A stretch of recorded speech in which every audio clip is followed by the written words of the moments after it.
ichkaridagi qoidalar. İçine atılan qoidalar bekliyor.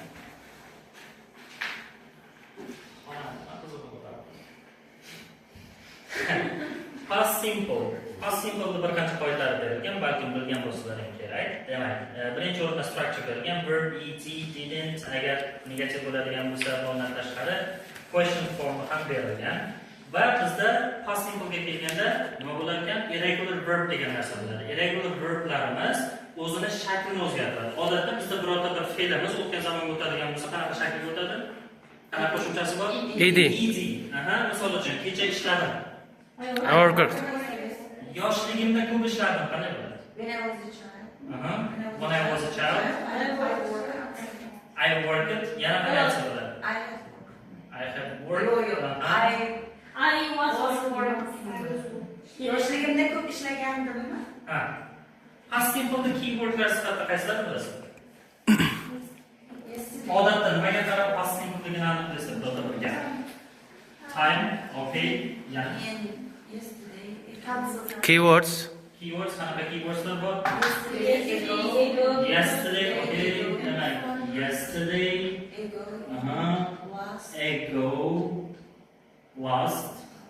Misol uchun Last 2 years. Last day, 2 days ago yoki yesterday shundaymi?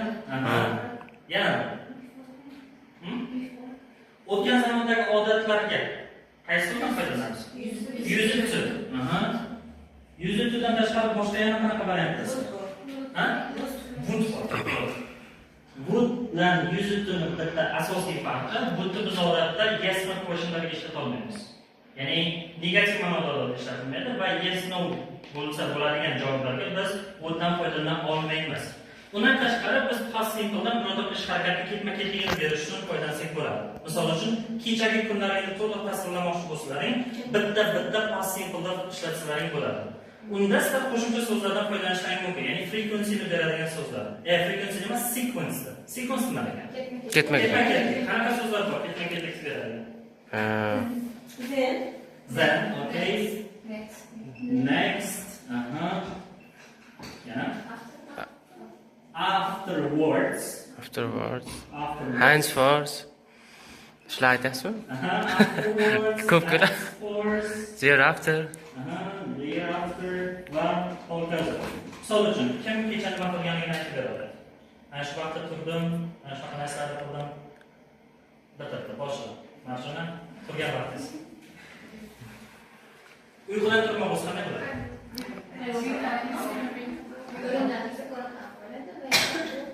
Wake up deb o'tgan zamonda bizda qanday o'zgaradi? Woke up. Next. Uyquga keyin boramiz.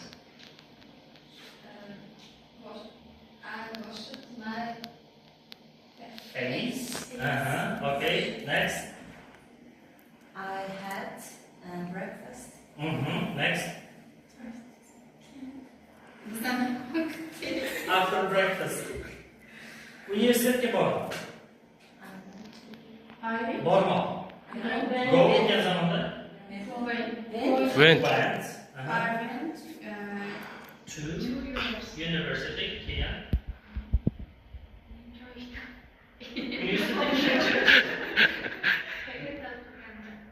Yeah. After university. Take a listen bo'ladimi?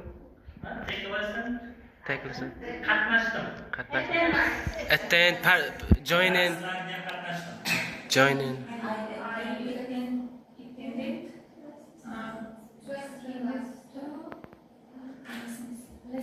Lessons. Next.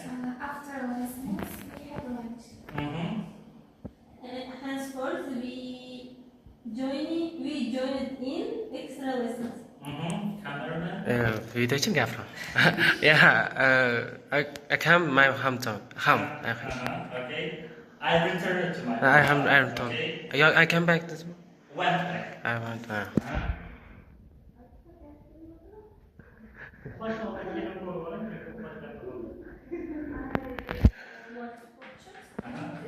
I watched a movie. I went to bed at 10 o'clock. Okay. Agar kechga bo'lsa, o'qimoq to'g'ri. 10 p.m. Middle night. Next, we often use words like next or then to indicate the sequence of events. Ya'ni hozirgi bergan so'zlarimiz ketma-ket aytib berish uchun foydalansak bo'ladi. Bundan tashqari to talk about past repeated actions deganligi, ya'ni o'tgan zamonda birorta bir ish harakat davomiy bo'lgan bo'lsa, tez uchrab turgan bo'lsa, odatda biz o'z qaysi zamonda foydalanamiz? Birorta bir ish harakat har doim bo'lsa. Present simple. O'sha narsa o'tgan zamonda bo'lsa, qaysi zamonda foydalanamiz? Hozir masalan hozir qaysi foydalanamiz? Misol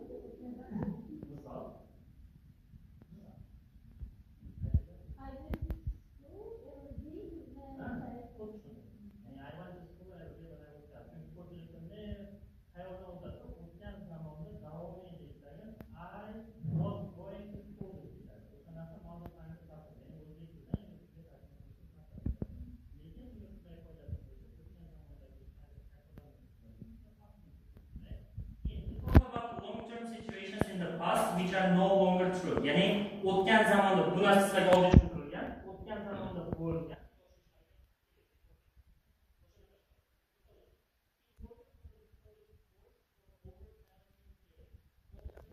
Gapni biz qaysi zamonda tuzamiz? U 17 yil mobaynida politsiyada ishlardi. Present Perfect. yoki present perfect continuous.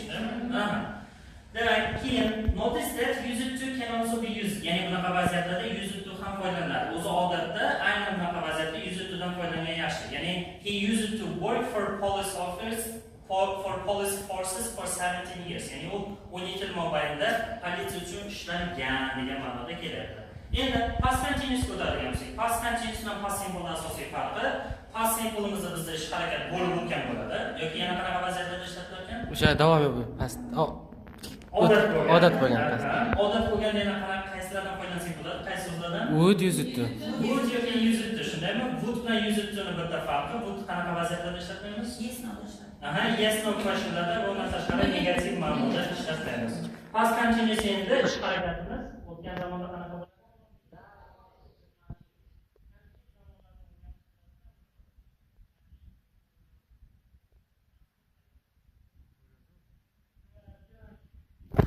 We use the past continuous again to provide the background scene to an action or event, usually in the past simple. We often use words like when, while.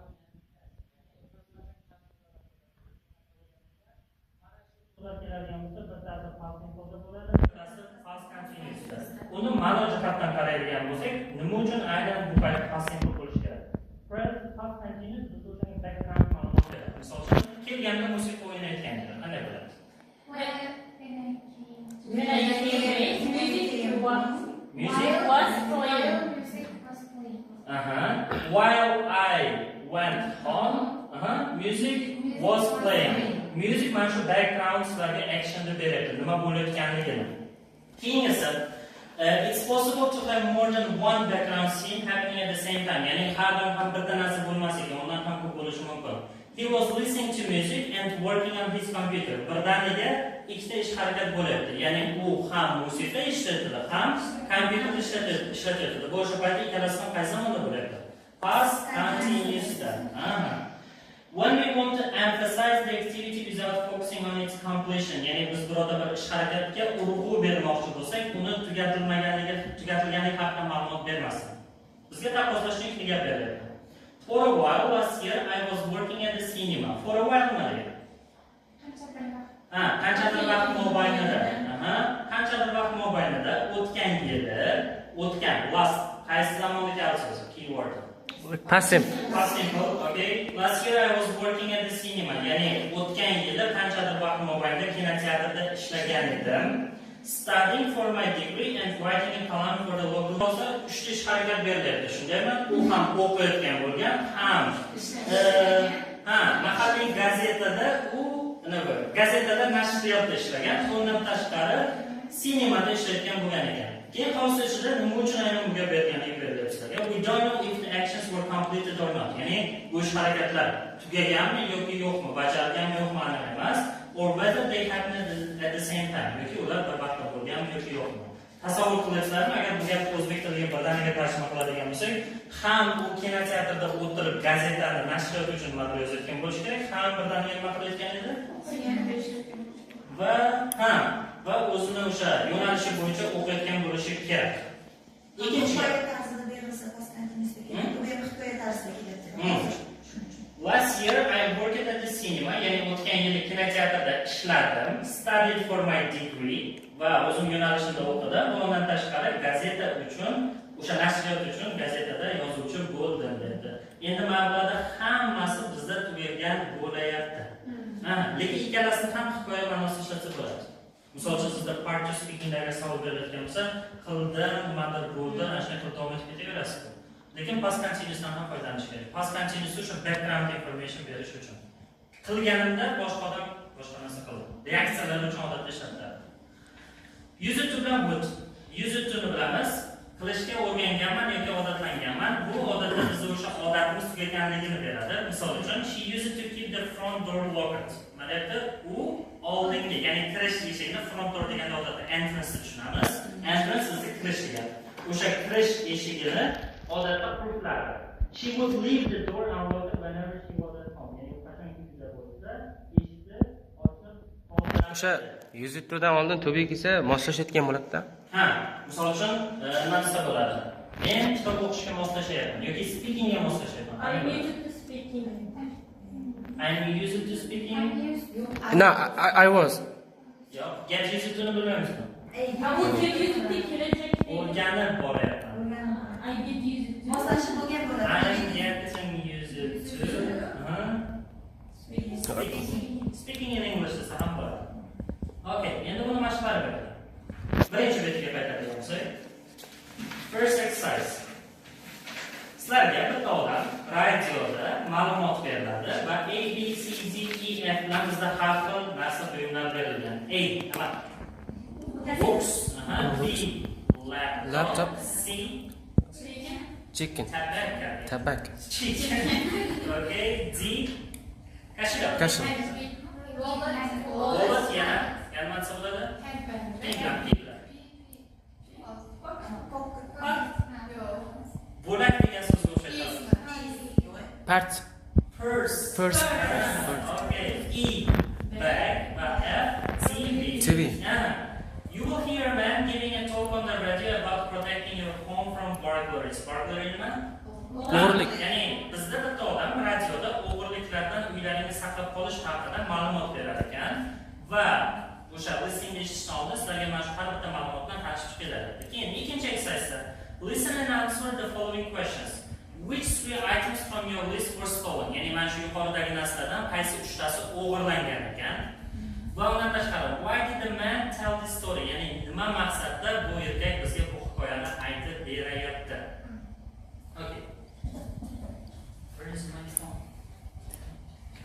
This here. Alaykum. Kimniki? Telefoningiz menda turibdi dedi. We are stolen. Yes.